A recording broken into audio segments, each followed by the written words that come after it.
ইমানদার কোন বলি যদি করেন বলবে যে এটা স্বপ্নে নবীর মেরাজ হয়েছে, বাস্তবে না। কেননা মেরাজের আলোচনা করলেই বুঝা যায় তিনাকে আল্লাহ দেখিয়ে দিয়েছেন। জান্নাত যেমন জান্নাত আমাদের কাছে গায়েব, আল্লাহর নবী সেগুলো মেরাজের সময় দেখে এসেছেন, তাই রাসূল পাকের কাছে এই জান্নাতের ইলম সব গায়েবেরই খবর আল্লাহ তাবারক ওয়া তাআলা তার হাবিবকে দান করেছেন। আল্লাহ বলেন ওয়া আল্লামাকা মা লাম তাকুন তা'লাম, বন্ধু যা তুমি জানতে না আমি আল্লাহ সব রাসূল পাকের জ্ঞানের সাথে ইলমের সাথে পৃথিবীর কোন মানুষের জ্ঞানের তুলনা চলে না, কোন ফেরেশতারও না, কিছুই না। আজহার এই ধরনের রাসূল পাকের সামনে বেয়াদবি করার কারণে একদম কাট্টা কাফের।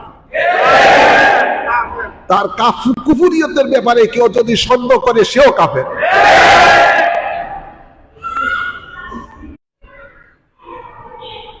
আল্লাহ এই বাংলাদেশের মুসলমানকে হেদায়েত দান করুন। মানুষ বুঝে না, বুঝবে মরার পরে, তখন আর আড্ডি গুড্ডি যখন ফেরেশতারা বাড়ি আনে শুরু করবে। মেরাজের রাত্রিতে রাসূল পাক সাল্লাল্লাহু আলাইহি সাল্লামকে আরশ আজিমের উপরে বসিয়ে গোটা সৃষ্টি জগৎকে রাসূল পাকের কদম মোবারকের নিচে রেখে রাসূল পাকের মর্যাদাকে আল্লাহ বৃদ্ধি করে দিয়েছেন। এই মর্যাদা কি কারো আছে? কারো থাকতে পারে না।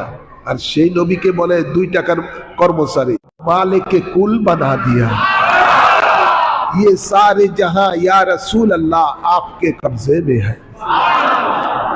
যেখানে আল্লাহ কুল কায়নাতের মিলকিয়াত তার হাবিবকে দান করেছেন, তিনি বুঝি খুব গরিব ছিল?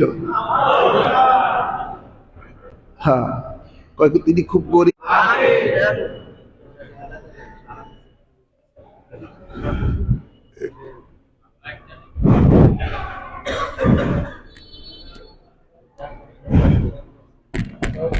উপরে না হাদিসে কইছে। তা আমি যে আয়াতে কারিমা তেলাওয়াত করেছি আমার খুতবার মাঝে,